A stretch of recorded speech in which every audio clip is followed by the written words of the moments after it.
राज्यसभा चुनाव में उम्मीदवार मीनाक्षी नटराजन का नामांकन निरस्त होना बीजेपी का षड्यंत्र, शैलेंद्र पटेल ने कहा। मध्य प्रदेश से राज्यसभा सांसद के लिए कांग्रेस प्रत्याशी मीनाक्षी नटराजन का नामांकन फॉर्म निरस्त कराना बीजेपी की सोची समझी साजिश मानी जाती है।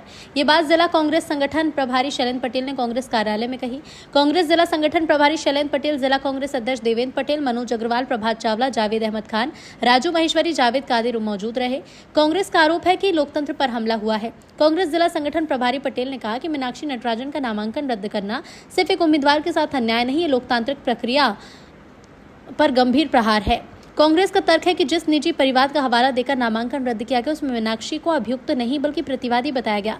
कानून में प्रतिवादी और अभियुक्त की स्थिति अलग अलग होती है। कांग्रेस ने धारा 33 और फॉर्म 26 का जिक्र किया, जिसका उद्देश्य सिर्फ उन आपराधिक मामलों की जानकारी लेना है जिसमें उम्मीदवार के खिलाफ विधिवत आपराधिक कार्रवाई चल रही हो।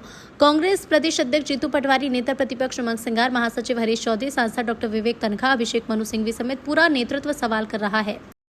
पहले जिस निजी परिवार जो प्राइवेट कंप्लेन जो की गई थी, मैं बाद में और सरल शब्दों में आपको एक्सप्लेन करूंगा, तो उल्लेख किया गया है, उससे मीनाक्षी नटराजन जी की अभियुक्त नहीं थी, वो प्रतिवादी थी।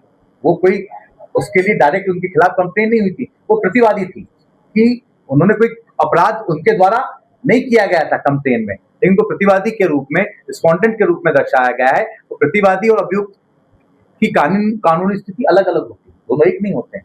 जिसने कोई अपराध किया और आप साथ में किसी को प्रतिवादी बनाते हैं, दोनों चीजों में बहुत फर्क होता है और दोनों को समान मानकर जो व्यवस्था दी गई है वो कानूनी प्रश्न उत्पन्न करती है। दोनों को आपने एक जैसा मान लिया, प्रतिवादी को भी और अपराधी को भी। दूसरा, जनप्रतिनिधियों अधिनियम की धारा 33 से और फॉर्म 26 की व्यवस्था का उद्देश्य उन आपराधिक मामलों की जानकारी प्राप्त करना है जिससे उम्मीदवार के विरुद्ध विधिवत आपराधिक कार्रवाई चल रही हो। अगर आप आपराधिक कार्रवाई चल रही हो या उसके खिलाफ सजा सुना दी गई हो तथा कानून के अनुरूप आवश्यक प्रकटीकरण अपेक्षित है। इनको बताना होगा कि आपके खिलाफ की कानूनी कार्रवाई कोर्ट के अंदर विचाराधीन तो नहीं है या आपको सजा तो नहीं हुई।